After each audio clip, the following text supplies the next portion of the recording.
for monetary policy. Moving on now, a deadly Russian ballistic missile strike has hit Ukrainian President Volodymyr Zelensky's hometown of Kryvyi, claiming the lives of 19 people, including 9 children. Ukrainian authorities confirm the devastating toll as rescue and recovery efforts continue. The head of Kryvyi's military administration has provided an update on the situation and the ongoing response. Let's take a listen to what he had to say. Триває аварійно-рятувальна операція. На зараз, на жаль, 16 загиблих, 6 з них діти. Ракета взорвалась у повітрі, це такі спеціальні ракети з воздушним підривом, щоб більше постраждало людей. Клята русня запустила її з центру масиву, поруч дитячий майданчик. Діти загинули на або біля дитячого.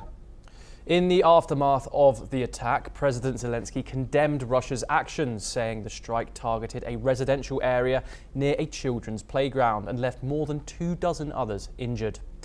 Speaking at a press conference in Kiev, Zelensky said diplomacy means nothing to Russia, calling their actions ruthless. We need the Russians to be ready for diplomacy, not just to be killers. So far, they are just devils, he said. Let's hear from the Ukrainian president. Ми вважаємо, що припинення вогню повинно бути безумовно. А після цього вже ми можемо розмовляти в будь-якому форматі. Але для цього треба, щоб русські не були просто вбивцями, а були готові до дипломатії. Поки що вони просто черті. Ну, як можна на них ще по-іншому сказати? На сьогодні удар, 12 людей вбили. Їздять до Америки, щось виступають, ходять на канали, розказують, як вони хочуть мир, показують якісь mineral deals, що вони готові, на що вони готові. Let's turn over to the Middle East, where the situation in Gaza remains extremely volatile as Hamas warns that Israel's escalating offensive is putting hostages at serious risk.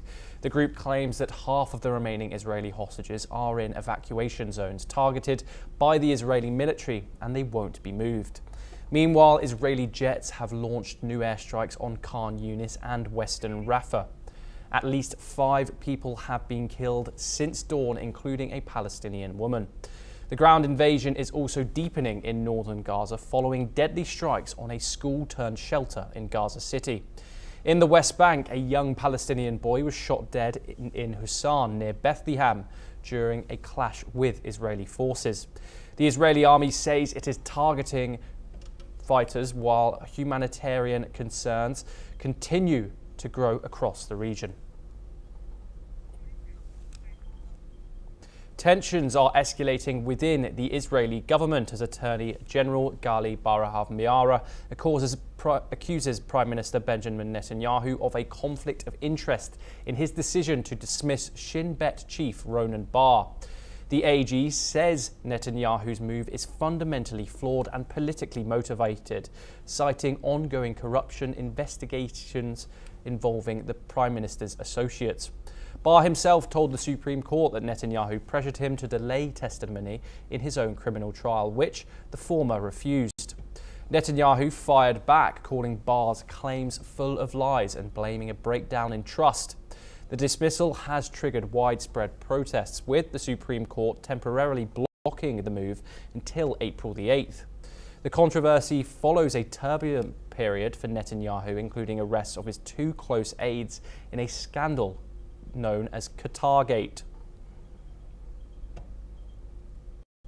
The death toll from Myanmar's powerful earthquake has surged to 3,354 people, with over 4,800 injured and at least 220 still missing. The country is grappling with a major humanitarian crisis, with the United Nations aid chief Martin Griffiths praising both international agencies and local community groups for spearheading rescue relief operations. Meanwhile, Myanmar's military leader, Senior General Min Aung Hlaing, returned from a rare overseas visit. He was in Bangkok for a South and Southeast Asian summit, where he held talks with several regional leaders, including Indian Prime Minister Narendra Modi. State media said Ming Yang-hlung reassured Modi of the junta's intent to proceed with free and fair elections scheduled for December. Meanwhile, aid efforts continue as rescuers race against time to locate the missing and support the thousands displaced by the quake. Moving over to the US now, where President Donald Trump has granted TikTok a second 75-day extension, giving the Chinese-owned app more time to find a US buyer or facing. Speaking on Truth Social, Trump said, "We do not want TikTok to go dark," and signaled a willingness to work with ByteDance and Beijing to finalize a deal.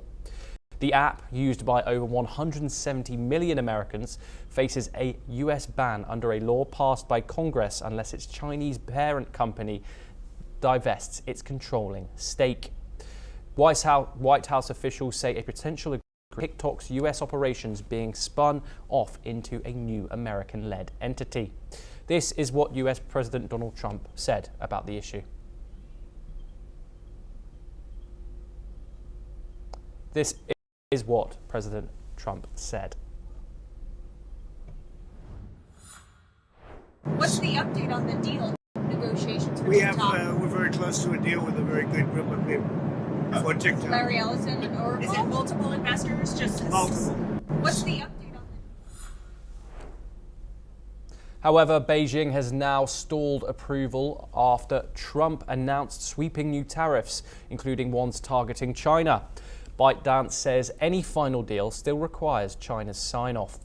Congress had set a January deadline for divestment, but Trump's latest executive order now extends that timeline to give negotiations more room to continue. We move over to South Asia now, where Indian Prime